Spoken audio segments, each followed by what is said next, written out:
Hey, this is Randy Walker, and I'm here at the Wessen Lawn Tennis Club in beautiful Pontiac, Michigan. I'm here with Evan Song from Henderson, Nevada, and he's the number 440 player in the world, and you are competing here at the $10,000 U.S. Grass Court Championships, which is an open prize money tournament. So Evan, where does this tournament fit in your landscape of professional tennis? You're playing futures events, you're playing challenger qualifying events, maybe some ATP qualifying events, and then here's an open prize money event on grass. How does this fit into your landscape as a player? Well, yeah, funny you say that. On grass especially. I've never played a tournament on grass, so I thought it'd be a great opportunity.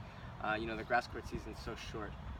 And next year I'd really like to make a push and play those qualifying events of the challengers and hopefully the ATPs, and those are on grass, so I thought I'd test the waters here in the States and see how it goes.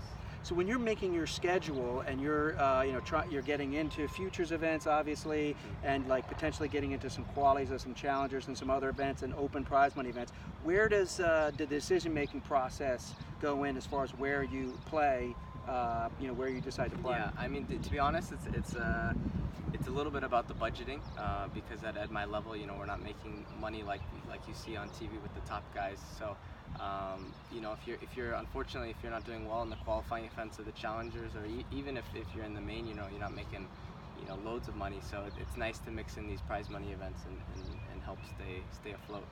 So this is your first ever grass court tournament. Talk a little bit about this club and these courts and what it's like to play here. I mean, this facility is absolutely beautiful, and it seems like the tennis community is really nice, really involved, which is cool.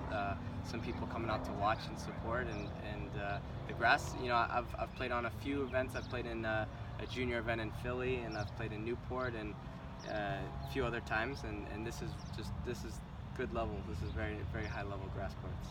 So this event this year is it's a test event. It's a first year prize money event, and the ambitions of the club is to potentially have a futures event here or a challenger, and maybe way off in a couple of years if it works out, an ATP 250 level tournament. But how do you see this club being able to sustain either a futures event or the transition tour, the ITF transition tour, which is how it'll be labeled, or a challenger event, specifically challenger? I think it's definitely doable. I think the facility is world class, and you have all the amenities. The clubhouse is great, and you got a snack bar lunch as well, and the tennis community, which I think is most important for getting these events, it seems to be involved. So I think it's a great idea. I think it would really do well.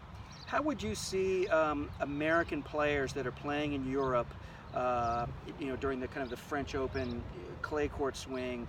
How do you think they would react to a place like this in the United States as a pre-Wimbledon warm-up, after the French Open, and now there's 3 weeks between Roland Garros and Wimbledon? How would you see a place like this fitting into? To be honest, I think that should be the number one and the main selling point, is that you have a grass court event on U.S. soil. Get the guys ready to go. Right before Wimbledon, because a lot of guys don't get a chance to come home after the French because the grass court season's so short. So they want to stay on the grass over there and just play through. But I guarantee you, if you were to have it right after the French, the guys would love to come home, rest up a little bit, play one on U.S. soil, and then head over to London. Well, that's great. We got a couple more matches here at the U.S. grass courts, and we wish you luck the rest of the weekend. And you got a lot of fans here in Michigan that will all be rooting for you going forward. Thanks for having me. Okay, so that's Evan Song, Henderson, Nevada. Google him and cheer for him when you see him at a challenger, or futures, and ATP events coming up down the future. So, so Evan Song, and I'm Randy Walker. Take care. Thank you. All right, perfect. That was great.